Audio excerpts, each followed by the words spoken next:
Hello everyone, welcome to spark up classes. This is Suman Yadav. आज हम पढ़ने जा रहे हैं पैरासिटिज्म और प्रेडेशन के बारे में, जो कि पॉपुलेशन इंटरेक्शन का एक पार्ट था, एक टाइप था। राइट, हमने टोटल 6 टाइप पढ़ने थे। फर्स्ट लेक्चर में हमने पढ़ लिया था mutualism, commensalism and amensalism. Second lecture में हमने पढ़ लिया था कंपटीशन। अब हमें पढ़ना है पैरासिटिज्म एंड प्रेडेशन, और आज का लेक्चर आपके इस चैप्टर का लास्ट लेक्चर है।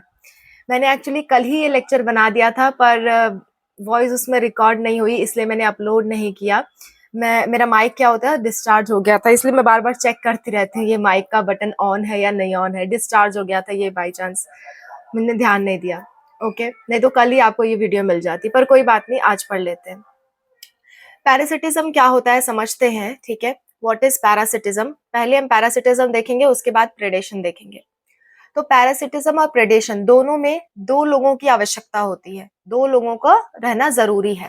पैरासिटिज्म में 2 लोग होते हैं, एक को कहते हैं हम पैरासाइट, एक को कहते हैं पैरासाइट, और दूसरे को कहते हैं हम होस्ट। एक को पैरासाइट कहते हैं और दूसरे को क्या कहते हैं, होस्ट कहते हैं हम। राइट, एक को पैरासाइट कहेंगे, दूसरे को हम होस्ट कहेंगे। What is parasite? पैरासाइट वो ऑर्गेनिज्म होता है जो होस्ट से न्यूट्रिशन ले, पर उसे मारे नहीं, ठीक है। it derives nutrition from the host but do not intend to kill the host। ये होस्ट को मारने की नीयत नहीं रखता है। अब बाई चांस होस्ट बहुत कमजोर है, उसके न्यूट्रिशन लेने की वजह से मर जाए तो बात अलग है, पर इसका मकसद नहीं होता है मारना, ठीक है।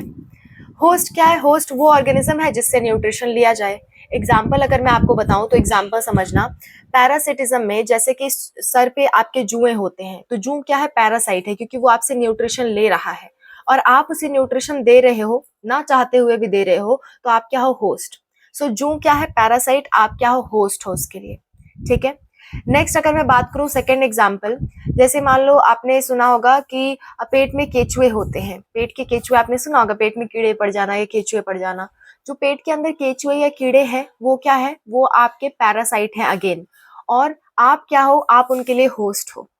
राइट, तो पैरासाइट बाहर भी हो सकते हैं, अंदर भी हो सकते हैं बॉडी के। बाहर होंगे तो हम उसे कहेंगे एक्टो पैरासाइट। क्या कहेंगे? एक्टो पैरासाइट, एक्टो पैरासाइट, ठीक है, पैरासाइट। और अंदर होंगे तो हम क्या देंगे? Endoparasite, endoparasite. Ectoparasite का एग्जाम्पल क्या हो जाएगा? लाइस हो जाएगा। जस्ट अ मिनट, मुझे मिटा लेने दो, मैं अच्छे से लिख दूं इस चीज को, मैंने बहुत गंदी तरह से लिखा है, ठीक है।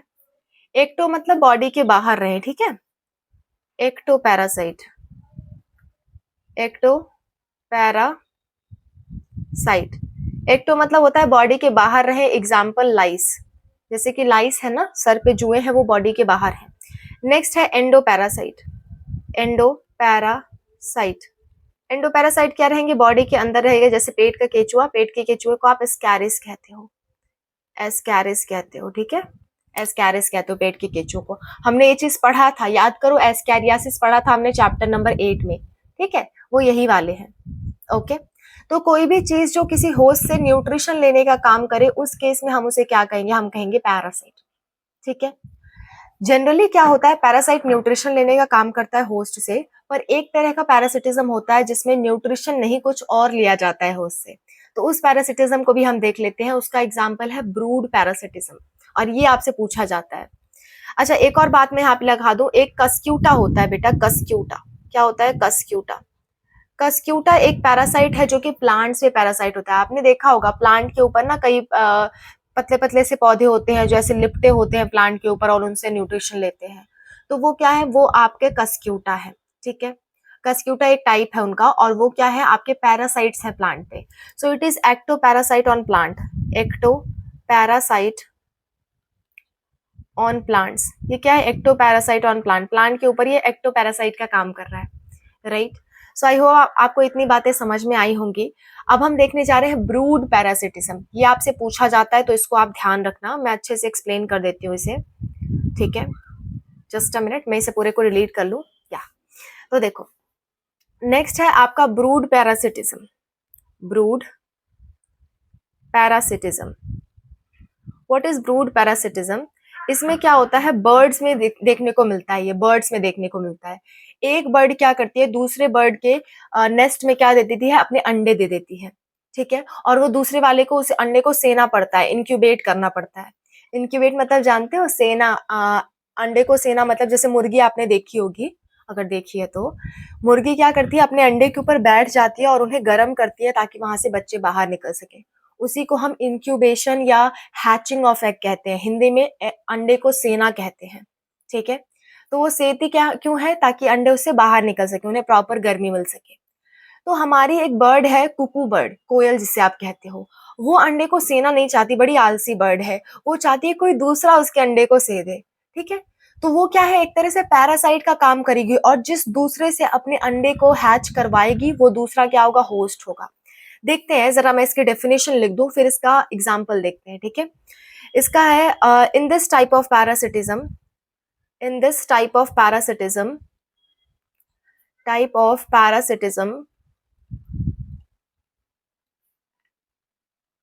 वन बर्ड जिसे आप कहोगे पैरासाइट, वन बर्ड जिसे आप कहोगे parasite will lay its egg in the nest of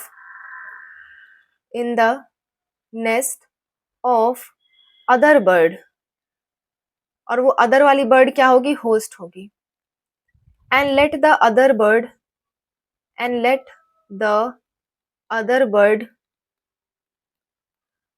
to hatch the eggs। यानी क्या है, एक बर्ड तो अंडे देगी और दूसरे को उसे पालना पड़ेगा, ठीक है।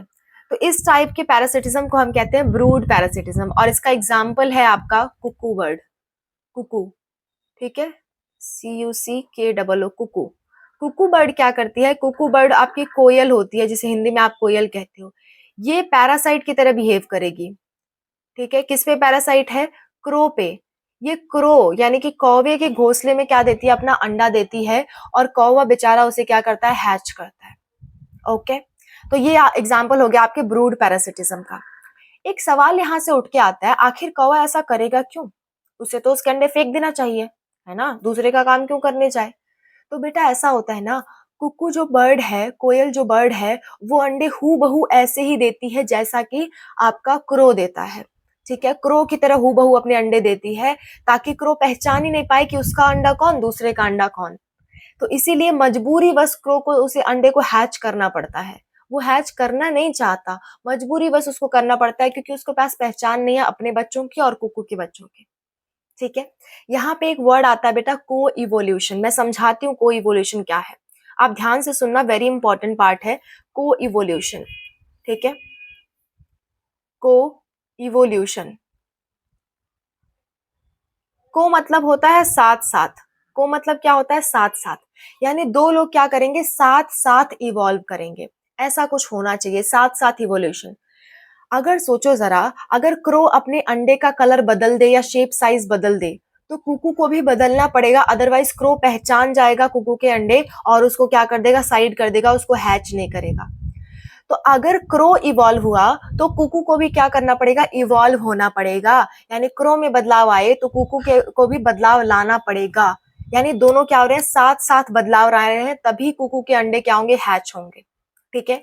तो इसी चीज को कहते हैं को इवोल्यूशन, ठीक है। The process of evolving together, दो लोगों का साथ साथ इवॉल्व होना ही क्या है, को इवोल्यूशन। ऐसा कब देखने को मिल सकता है, एक तो ब्रूड पैरासिटिज्म में, ऐसा तभी देखने को मिलेगा जब एक दूसरे पे लोग डिपेंड हो, जैसे कि ब्रूड पैरासिटिज्म में है, ठीक है। नेक्स्ट, पैरासिटिज्म के अंदर भी मान लो कोई कोई ऐसा ऑर्गेनिज्म है जो हमारी बॉडी के अंदर आकर के क्या रह रहा है, रहने लग रहा है, लेकिन हमने कुछ अपनी बॉडी में ऐसा चेंज कर दिया है जिसकी वजह से हमारी बॉडी के अंदर उस ऑर्गेनिज्म के लिए इन्वायरमेंट सही नहीं है। तो उस ऑर्गेनिज्म को इस हिसाब से अपने आप को ढालना पड़ेगा, अपने आप को चेंज करना पड़ेगा कि हमारे बॉडी में वो रह सके। तो अगर हम चेंज हुए तो उसे भी चेंज करना पड़ेगा, बात समझ में आ रही है। वंस एक और एग्जांपल देती हूँ, उससे आपको पक्का समझ में आ जाएगा। याद करो मैंने ऑर्किड के बारे में बताया था कमेंसलिज्म में, याद आ रहा है? ऑर्किड एक फ्लावर होता है जिसकी एक पेटल जो होती है वो फीमेल बम्बल बी की तरह होती है, फीमेल बम्बल बी। कैसा होता है ये? पेटल लाइक फीमेल बम्बल बी, लाइक फीमेल बम्बल बी, फीमेल बम्बल बी, बम्बल बी, ठीक है। और क्या होता है, मेल बम्बल भी आता है और इसे समझता है कि ये वास्तव में फीमेल बम्बल भी है और इसके साथ स्यूडो कॉपुलेट करने की कोशिश करता है, और एज अ रिजल्ट हमारे ऑर्किड प्लांट का क्या हो जाता है? पॉलिनेशन।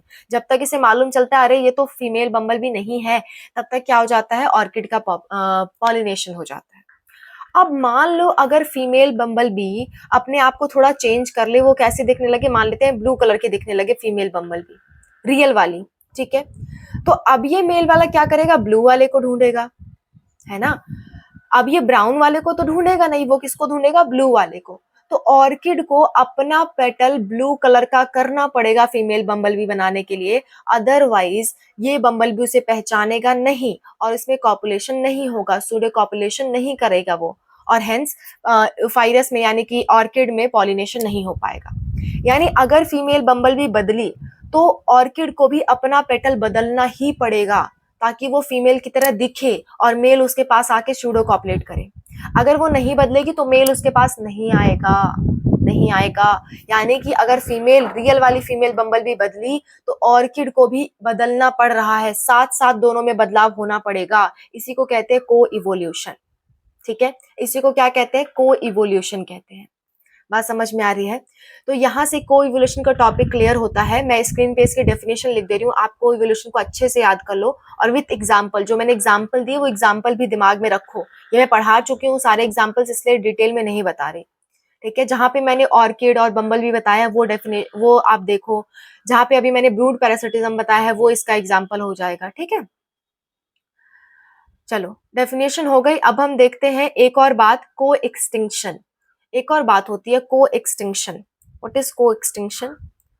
को एक्सटिंक्शन, को एक्सटिंक्शन मतलब होता है साथ साथ एक्सटिंक्ट हो जाना। एक्सटिंक्ट मतलब दुनिया से हमेशा के लिए चले जाना।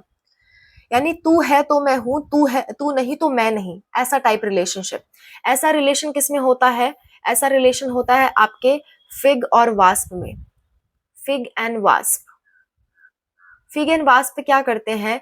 फिग का पॉलिनेशन, फिग एक प्लांट होता है, अंजीर, उसका फल भी होता है, ठीक है, अंजीर, इसको खाया जाता है, एक ड्राई फ्रूट्स की तरह इस्तेमाल किया जाता है। और वास्प क्या होता है? एक आपका इंसेक्ट टाइप का होता है, छोटी सी तितली जैसी होती है ये, ठीक है। होता क्या है, वास्प ही फिग का पॉलिनेशन कर पाता है और दूसरा कोई फिग का पॉलिनेशन नहीं करेगा, ओके। दूसरा कोई फिग का पॉलिनेशन नहीं करेगा, ऐसा कुछ इनमें रिलेशनशिप होता है। यानी तू है तो मेरा पॉलिनेशन होगा, तू नहीं तो मेरा पॉलिनेशन नहीं होगा। सेम टू सेम, वास्प को अगर अंडे देने हैं तो फिग के अंदर ही देगा, बाकी किसी के अंदर नहीं देगा, ठीक है। यानी वास्प है तो फिग है तो वास्प है, तू है तो मैं हूं, तू नहीं तो मैं भी नहीं, ऐसा टाइप रिलेशनशिप। तो इसमें सपोज करो अगर फिग मर गया, किसी कारणवश फिग मर गया, ये दुनिया से खत्म हो गया फिग, तो वास्प को भी दुनिया से खत्म होना पड़ेगा। यानी कि दोनों साथ साथ खत्म होंगे। ऐसा नहीं है कि एक मर गया तो दूसरा किसी भी तरह जिंदा ले ले, नहीं, दोनों साथ साथ दुनिया से खत्म होंगे। यानी कि आपका फिग और वास्प आपके क्या है, ऐसा रिलेशनशिप कर रहे हैं जो साथ साथ खत्म होने वाला है। यानी कि को एक्सटिंक्शन, अगर दुनिया से जाएंगे तो साथ साथ जाएंगे, किसी एक कोई एक पीछे नहीं छूटेगा, राइट। रिलेशन हो तो इनके जैसा हो, राइट।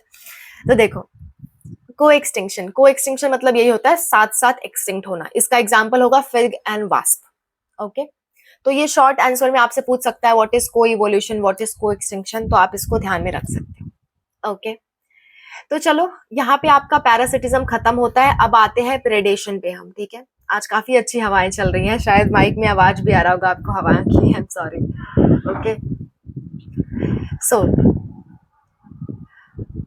चलो मेरे साथ साथ आपने मौसम बदलते हुए भी देख लिया। इतने दिन से हम लोग पढ़ रहे हैं कि मौसम का चेंज होते फ्रीक्वेंटली हम लोग देख रहे हैं और हर दिन डिस्कस करते हैं लगभग मौसम के बारे में। चलो अब बात करते हैं प्रेडेशन की, राइट। प्रेडेशन जो कि आपका लास्ट टॉपिक है इस चैप्टर का, फिर इस चैप्टर को हम टाटा बाय बाय कर देंगे। Predation, predation, predation. प्रेडेशन में अगेन दो लोग होंगे, कौन से दो लोग होंगे? एक होगा आपका प्रे, ठीक है, और दूसरा होगा आपका प्रेडेटर। प्रेडेटर जैसे पैरासाइट था ना, पैरासाइट क्या करता था? ये खाता था, ठीक है, सॉरी, पैरासाइट क्या करता था? अटैक करता था, न्यूट्रिशन लेता था होस्ट से। तो यहाँ पे पैरासाइट की तरह काम करेगा प्रेडेटर। ये क्या करेगा? It kills the host. यहाँ पे ध्यान रखना, ये होस्ट को मार डालता है, निर्दयी प्रजाति है ये। It kills the host for nutrition, for nutrition, अपने स्वाद के लिए, अपने खाने के लिए ये क्या करता है? होस्ट को मार डालता है। ओके, और प्रे क्या है? ठीक है, अच्छा, होस्ट को ही प्रे कहते हैं आप। ओके, होस्ट को यहाँ पे प्रे भी कह सकते हो। Prey is eaten by, prey is eaten by predator. Okay, prey is eaten by predator. Example के तौर पे बताऊं, सिंपल सा एग्जाम्पल है, प्रेडेटर कौन है? लायन, और प्रे कौन है? प्रे है आपका डियर। डियर को क्या करता है? लायन खा जाता है, तो डियर क्या है? प्रे है, और लायन आपका प्रेडेटर है। जैसे आप मुर्गी को खा लेते हो, तो मुर्गी क्या है? प्रे है, और आप क्या हो? प्रेडेटर हो, ठीक है, ऐसा कुछ। तो ऐसे रिलेशन को हम कहते हैं प्रेडेशन। अच्छा, एक और बात, पैरासिटिज्म में भी एक का फायदा दूसरे का नुकसान हो रहा था। पैरासाइट का प्लस था, और जो होस्ट था उसका नुकसान हो रहा था, उसका न्यूट्रिशन जा रहा था। तो वहां पे भी प्लस माइनस होता है, यहाँ पे भी क्या होता है? प्लस माइनस, ठीक है, प्लस माइनस रिलेशनशिप। लायन का प्लस होगा और डियर का क्या होगा? माइनस। और वहां पे जो भी पैरासाइट थे उनका प्लस होगा, और डियर और होस्ट का क्या होगा? माइनस होगा, ठीक है। तो ये बात आप ध्यान रखना, प्रेडेशन पैरासिटिज्म दोनों का सिंबल होता है प्लस माइनस, एक का फायदा दूसरे का नुकसान। One organism is benefited, other is harmed. Okay, just a minute, मैं इसको अच्छे से कर दूं, माइनस। ओके, ठीक है, ये आपका प्रेडेशन हो गया। अब प्रेडेशन के कुछ कैरेक्टरिस्टिक्स होते हैं बेटा, जो आपको लिखने होते हैं। आपसे पूछता है एग्जाम में, what are the characteristics of predator. तो कुछ कैरेक्टरिस्टिक्स हमें देखने हैं, वो मैं आपको बता देती हूँ। मैं सबको मिटा दे रही हूँ, फिर मैं आपको बताती हूँ, ठीक है।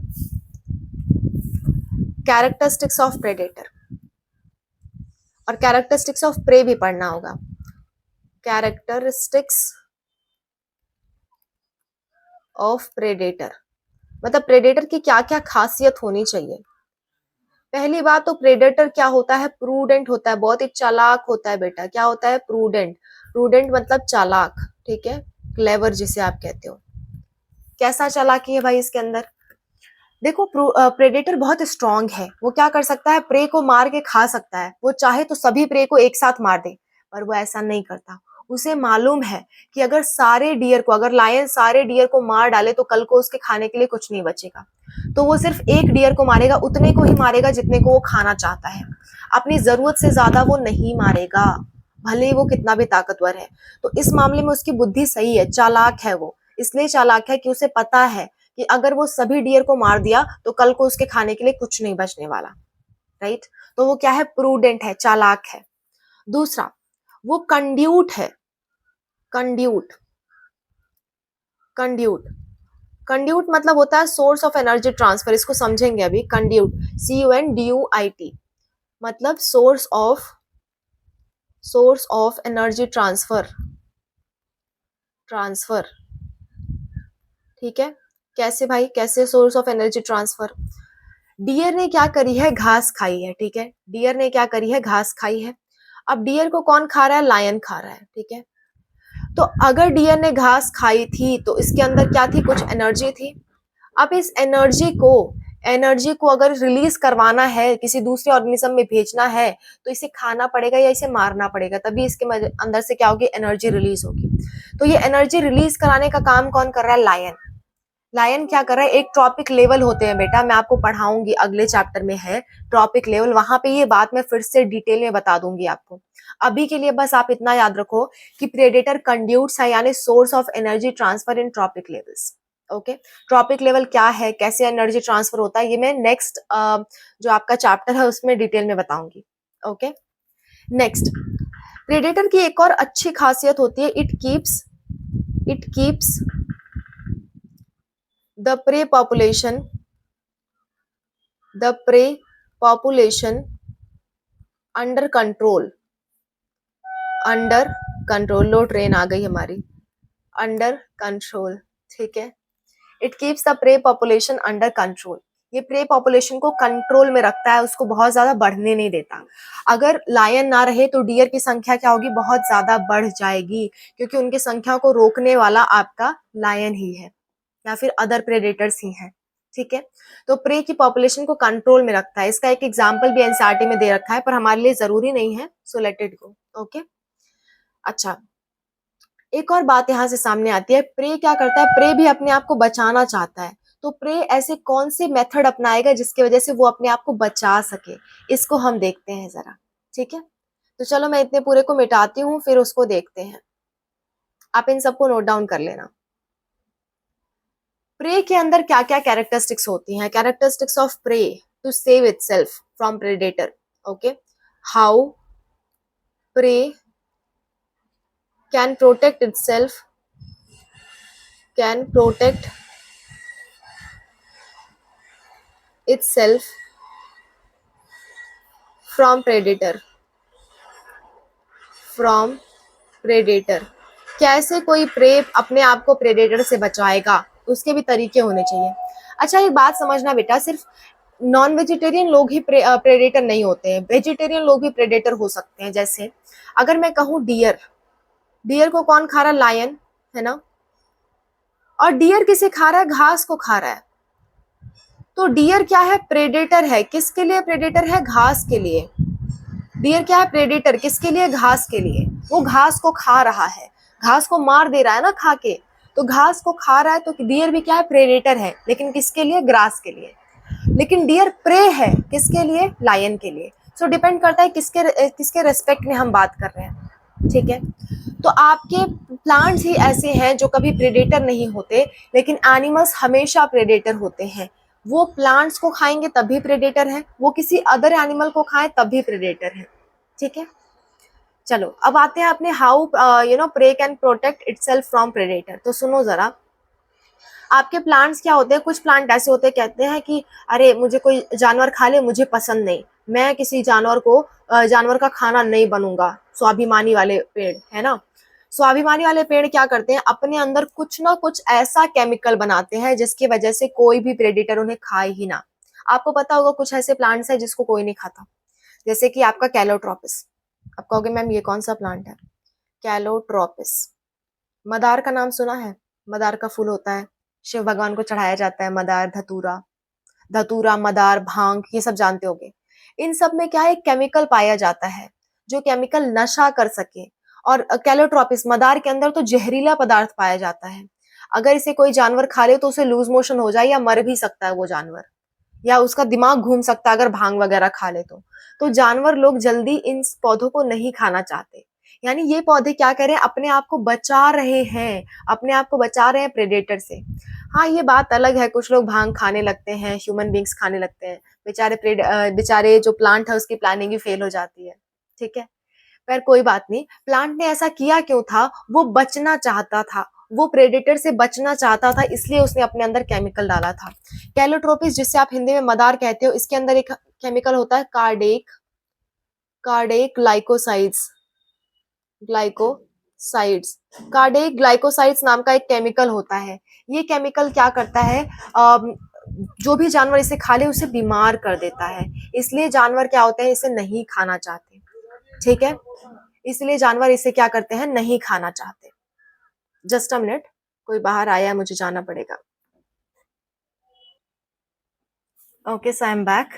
चलो, कैलोट्रोपिस क्या करते हैं, कैलोट्रोपिस के अंदर कार्डिक ग्लाइकोसाइड्स होती हैं, जो कि एक तरह का केमिकल है। अगर इसे कोई जानवर खा ले कैलोट्रोपिस को, तो उसे बहुत बीमारियां होने लगती है, लूज मोशन होने लगेगी, उसका सर घूमने लगेगा, ऐसी सारी चीजें उसके साथ होने लगती हैं, और कभी कभी तो डेथ भी हो जाती है कुछ एनिमल्स की।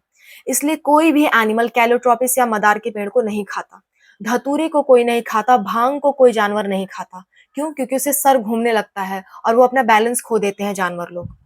हाँ, इंसान अलग है कि अपने नशे के लिए खा लेते हैं, नहीं खाना चाहिए, ठीक है, नेचर ने नहीं बनाया है उसे खाने के लिए। तो ठीक है, तो इतनी बात हो गई आपके प्रे से रिलेटेड। प्रे क्या करता है, कुछ ना कुछ अपने अंदर ऐसा डेवलप करता है जिसकी वजह से वो क्या हो सके, प्रेडेटर से बच सके। जैसे कैलोट्रोपिस ने क्या कर लिया, कार्डियक ग्लाइकोसाइड्स। जैसे टी का प्लांट होता है, जो चाय का पौधा होता है, उसके अंदर भी एक केमिकल होता है जिसकी वजह से आपको चाय की लत लगती है। तो टी का प्लांट भी चाहता था उसे कोई ना खाए, इसीलिए उसने अपने अंदर ये चीज डेवलप किया था। अब तुम खा लेते हो तो बात अलग है। आप तंबाकू का पौधा को कोई जानवर नहीं खाता, आप खाते हो वो बात अलग है, ठीक है। वो इंसान अपने नशे के लिए खा लेता है, वो बात अलग है। लेकिन एक्चुअल में ये प्लांट क्या चाहते थे कि इन्हें कोई ना खाए, इसीलिए इन्होंने अपने अंदर क्या किया था, ये सब केमिकल्स निकाले थे।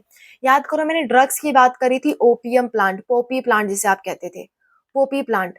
पोपी प्लांट क्या करता था, अपने अंदर मॉर्फिन वगैरह बनाता था, ओपियम बनाता था, अफीम बनाता था, ताकि उसे कोई ना खाए, ठीक है। कोई जानवर इन सब प्लांट्स को नहीं खाता। तो एक्चुअल में ये प्लांट्स क्या करें, ये प्लांट्स प्रे हैं और अपने आप को प्रेडेटर से बचाने का काम कर रहे हैं, ठीक है। तो ये तो प्लांट्स की बात हो गई। अगर मैं कहूँ कोई एनिमल अपने आप को कैसे बचाता है, एक आपकी होती है बटरफ्लाई, होती है, क्या होती है, बटरफ्लाई।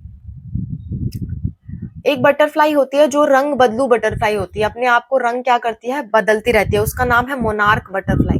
सॉरी, एक बटरफ्लाई होती है जो बहुत गंदे टेस्ट की होती है, उसका नाम है मोनार्क बटरफ्लाई, ठीक है। इसका टेस्ट क्या होता है, बहुत गंदा होता है। तो इसको कोई भी चिड़िया वगैरह नहीं खाती, चिड़िया कीड़े खाती है ना, तो कोई भी चिड़िया, कोई भी बर्ड इसे नहीं खाती, क्योंकि ये क्या है, डिसटेस्टफुल है, डिसटेस्टफुल, यानी कि बहुत गंदा स्वाद होता है इसका, इसलिए इसे कोई बर्ड नहीं खाती।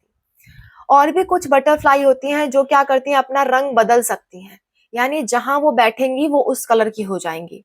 जैसे मान लो मेरे इस बॉल पे अगर वो बैठी तो वो व्हाइट कलर की हो जाएंगी। अगर मेरे वो इस पाउच पे बैठी तो वो क्या हो जाएंगी, इस पे बैठने पे वो क्या हो जाएंगी, वो ब्लैक कलर की हो जाएंगी।